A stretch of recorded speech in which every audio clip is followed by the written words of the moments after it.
Shafilia Iftikhar Ahmed was born on 14 July 1986 in Bradford, West Yorkshire, the daughter of Pakistani immigrant parents. She had the nickname Shaf. Shafilia attended Great Sankey High School, at Sixth Form Centre Beryl College, and Priestley College from September 2003. Her parents, who are of the Sunni branch of Islam and native Punjabi speakers, originated from the village of Udham in the Gujarat district. Iftikhar Ahmed, her father, and Farzana Ahmed, her mother, were cousins from Pakistan who had been forced into an arranged marriage. The family lived in the Great Sankey area of Warrington, Cheshire. Despite choosing to live in the United Kingdom, Iftikhar and Farzana did not approve of the Western lifestyle. And as such, Shafilia and her younger siblings were raised in a harsh, ultra-conservative environment. Over time, Shafilia rejected her parents' influences and grew fond of her local community in Warrington, Cheshire. Whilst at school, she made friends, thrived at her studies, and hoped to study law once her A-levels were complete. Unfortunately, Iftikhar and Farzana did not approve of their daughter's ambition or her day-to-day decisions. Shafilia's choice of clothing was a frequent source of conflict. She wanted to wear clothes like every other teenage girl: t-shirts, hoodies, jeans, skirts, cardigans. Iftikhar and Farzana, on the other hand, hated their daughter's fashion choices. And on one occasion, Farzana called Shafilia a s** before ripping off her false nails and washing out her hair dye by force. However, this was tame compared to some of the other punishments. Shafilia's parents were brutal disciplinarians who would beat their daughters whenever they stepped out of line. Junaid Ahmed, Shafilia's brother, was the only child who was not beaten by their parents. Shafilia's cuts and bruises did not go unnoticed at school. Whenever questions were raised about their daughter's home life, Iftikhar and Farzana would claim the accusations were a result of racial prejudice and Islamophobia. This was an effective tactic, and even when the police spoke to Shafilia at school, she lied and told them everything was fine. She was terrified of what her parents would do if she spoke about her mistreatment. Iftikhar and Farzana simply loathed their daughter. Therefore, in the spring of 2003, they devised the ultimate punishment: an arranged marriage for their daughter, Shafilia. They wanted Shafilia to marry one of her cousins in Pakistan. Shafilia was forced to travel to her parents' native country and meet her suitor, who was 10 years older than she was. Shafilia, of course, refused to accept the marriage proposal. Enraged by their daughter's attitude, Iftikhar and Farzana accepted the proposal on Shafilia's behalf before stealing her passport. They were determined to stop her from bringing more shame upon the family. Shafilia became desperate and was overwhelmed with fear. She did not want to marry her cousin. She wanted to stay in Britain and live an independent life away from her family's influence. Unable to cope with the prospect of staying in Pakistan, Shafilia tried to kill herself by drinking bleach. Though she survived, the bleach damaged her throat so badly, which made it difficult for her to swallow.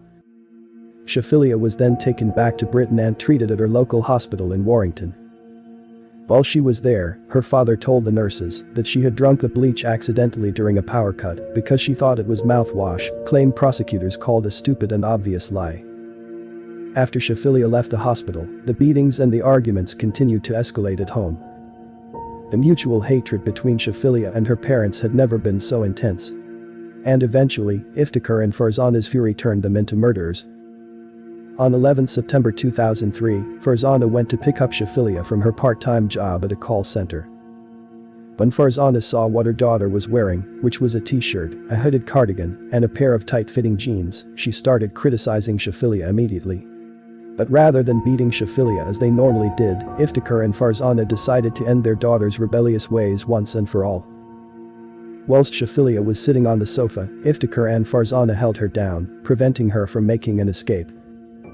During the struggle, a plastic bag was forced over Shafilia's face and down her throat. She kicked her legs violently, her eyes wide with terror, but her efforts were not enough to stop her mother and father.